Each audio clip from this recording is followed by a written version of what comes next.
अगर भारत पाकिस्तान के बीच न्यूक्लियर युद्ध छिड़ता तो क्या पूरी दुनिया खत्म हो जाती? और वो कौन सा इकलौता देश है जो न्यूक्लियर अटैक के बाद भी जिंदा रह सकता है?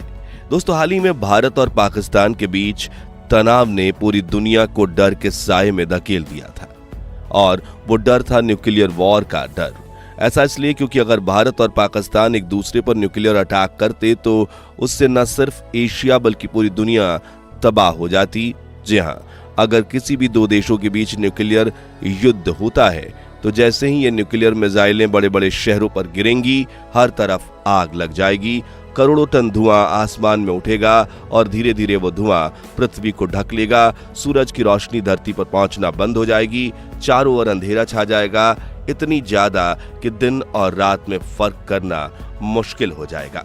ये धुआं सिर्फ कुछ दिनों या हफ्तों तक नहीं रहेगा, बल्कि वैज्ञानिकों का मानना है कि यह जहरीला धुआं कई सालों तक वातावरण में बना रहेगा। इसके कारण पृथ्वी का तापमान 10 से 15 डिग्री तक गिर सकता है, यानी कृत्रिम न्यूक्लियर विंटर आ जाएगा। ऐसी ठंड जो आइस एज के दौरान पड़ती थी।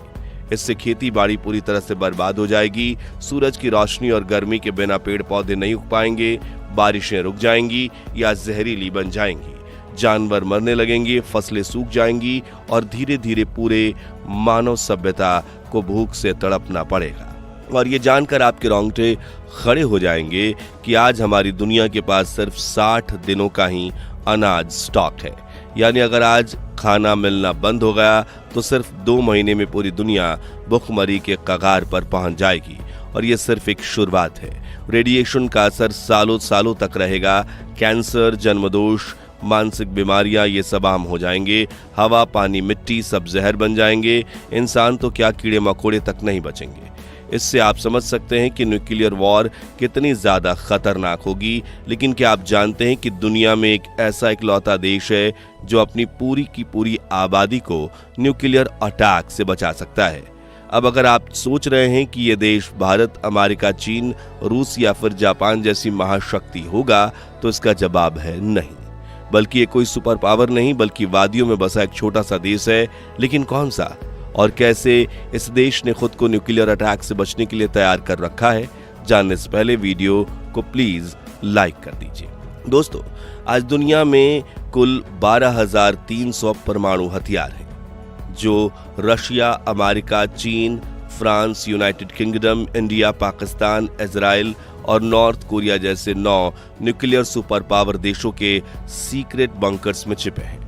लेकिन जो देश भविष्य में परमाणु युद्ध में सुरक्षित रहेगा, वो इन 9 देशों में कोई नहीं है, बल्कि एक शांति प्रिय देश है जिसका नाम है स्विट्जरलैंड। ऊंची बर्फीली पहाड़ियों से घिरा, दुनिया से तटस्थ रहने वाला ये छोटा सा देश शांति का प्रतीक माना जाता है।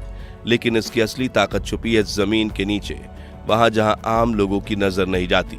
लेकिन उसकी जमीन के नीचे ऐसा तो क्या छिपा है, और वो कैसे न्यूक्लियर अटैक से बच सकता है, ये जानने से पहले हमें ग्लोबल लेवल पर स्विट्जरलैंड की स्थिति को समझना होगा। तो देखिए, स्विट्जरलैंड ना तो यूरोपियन यूनियन का सदस्य है और ना ही नाटो का, बल्कि ये एक न्यूट्रल देश है।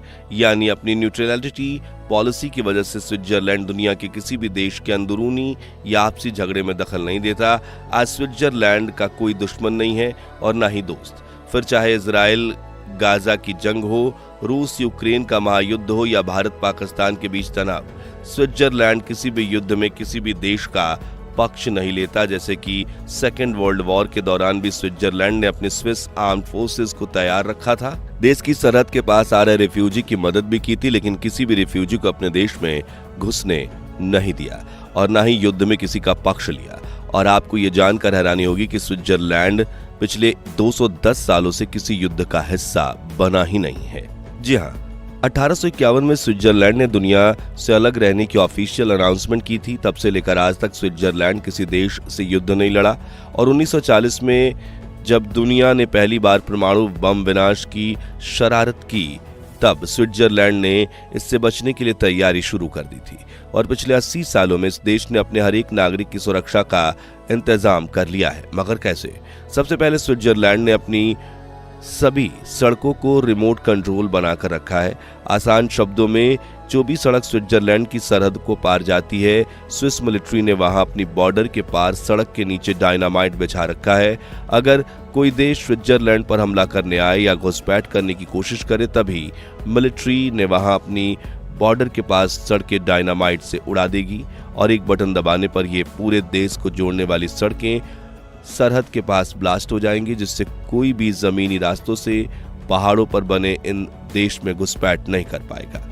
वहीं स्विट्जरलैंड डिफेंस सिस्टम किसी भी देश के आने वाले न्यूक्लियर मिसाइल को रास्ते में नष्ट कर देगा, लेकिन भले ही परमाणु बम हवा में ब्लास्ट हो या किसी पड़ोसी देश में उसकी हीट और रेडिएशन हवा में फैलेगी, तो फिर उसके खतरे को मिलिट्री भी नहीं टाल सकती, है ना। तो ऐसी भीषण परिस्थिति के लिए स्विट्जरलैंड ने पिछले कई दशकों में एक ऐसा सिविल डिफेंस सिस्टम तैयार किया है जिसकी मिसाल पूरी दुनिया में कहीं नहीं मिलती। देखिए, जहां दूसरे देश सिर्फ कुछ वीआईपी लोग अपने नेताओं, बिजनेसमैन, मिलिट्री चीफ के लिए बंकर बनाते हैं, वहीं स्विट्जरलैंड ने अपनी पूरी जनसंख्या करीब 87 लाख लोगों के लिए अंडरग्राउंड बंकर बनाए हैं। यानी आप अमीर हो, गरीब हो, व्यापारी हो या नेता, इस बात से कोई फर्क नहीं पड़ता। स्विट्जरलैंड में जन्म लेते ही आपके लिए एक स्पॉट फिक्स हो जाएगा। जी हाँ, स्विट्जरलैंड ने अपनी आबादी के लिए कुल 26,000 बंकर बना रखे हैं जो न्यूक्लियर अटैक, हीट, रेडिएशन से लोगों की रक्षा करेंगे। यानी अगर स्विट्जरलैंड के ऊपर न्यूक्लियर बम भी गिर गया तो भी उसके लोग सही सलामत रहेंगे। स्विट्जरलैंड के बंकर सिर्फ सरकारी भवनों में नहीं बल्कि हर रेसिडेंशियल अपार्टमेंट, स्कूल, अस्पताल और यहाँ तक कि कुछ होटल्स के नीचे भी बनाए गए हैं। इन बंकर में 1 साल तक का भोजन, साफ पानी, मेडिकल सप्लाई, इलेक्ट्रिसिटी, जनरेटर और कम्युनिकेशन डिवाइस पहले से ही मौजूद रहते हैं और सरकार हर कुछ सालों में इन सप्लाईज को अपडेट और रिफ्रेश करती है ताकि कोई भी बंकर इमरजेंसी में तुरंत इस्तेमाल हो सके। यानी अगर एक बार कोई स्विस नागरिक इस बंकर में गया तो फिर उसे 1 साल बाहर आने की जरूरत नहीं पड़ेगी। लेकिन ये बंकर कोई रातों रात नहीं बने, बल्कि 60 के दशक में ही स्विस कानून में सिविल प्रोटेक्शन लॉ 1963 लगा दिया गया था, जो कहता है कि जिस भी इमारत में 8 से ज्यादा कमरे होंगे उनके नीचे अंडरग्राउंड शेल्टर जरूर होना चाहिए जो हवाई हमले से सुरक्षा दे सके। इतना ही नहीं, आपने कुछ समय पहले भारत में हुई हवाई हमले की मॉक ड्रिल जरूर देखी होगी, जिसमें हमसे ज्यादा लोग के लिए पहला यह अनुभव था। लेकिन स्विट्जरलैंड के नागरिकों को स्कूल के समय ही सिविल डिफेंस ट्रेनिंग दी जाती है। हर नागरिक जानता है कि अगर कभी अलार्म बजे तो उसे कितने समय में कहां पहुंचना है। अब यहाँ एक और सवाल ये उठता है कि पूरी दुनिया जानती है कि स्विट्जरलैंड के पास बंकर्स हैं और अगर भविष्य में कभी न्यूक्लियर वर्ल्ड वार होती है तो स्विट्जरलैंड में बाहरी देशों से घुसपैठ हो सकती है और इस बंकर को हथियाने की कोशिश भी कर सकती है ताकि लोगों को बचाया जा सके। तो फिर स्विट्जरलैंड क्या करेगा, क्योंकि उसकी आर्मी तो 200 सालों से युद्ध तक नहीं लड़ी। तो आपको बता दें कि युद्ध लड़ना और युद्ध के लिए तैयार रहना 2 अलग चीजें हैं और स्विट्जरलैंड की स्विस आर्म्ड फोर्सेस के साथ वहां के लोग भी हमेशा युद्ध के लिए तैयार रहते हैं। जी नहीं, हम बढ़ा चढ़ाकर बातें नहीं कर रहे, बल्कि ये 100% सच है। आज स्विस आर्म्ड फोर्सेस में करीब 1.5 लाख सैनिक हैं और इस देश के पास दुनिया की 37वीं सबसे ताकतवर मिलिट्री है, जिसे हम साधारण कह सकते हैं। लेकिन स्विट्जरलैंड की सेना का मॉडल थोड़ा अलग है। यहाँ पर एक स्थायी फुल टाइम आर्मी बहुत छोटी होती है, लेकिन इसकी असली ताकत छुपी है मिलिशिया सिस्टम में, जहाँ आम नागरिकों को सेना की ट्रेनिंग दी जाती है और जरूरत पड़ने पे वे तुरंत एक सैनिक में बदल सकते हैं। जी हाँ, स्विट्जरलैंड में हर पुरुष नागरिक को एक निश्चित उम्र पर मिलिट्री सर्विस करना कंपलसरी होता है। 18 साल की उम्र से ही लड़कों को 175 दिनों की बेसिक ट्रेनिंग दी जाती है और इसके बाद वो सालों तक रिजर्व फोर्स का हिस्सा बने रहते हैं। यही नहीं, हर सैनिक को अपना यूनिफॉर्म, गन और हथियार जरूरी घर पर ही रखने की परमिशन होती है।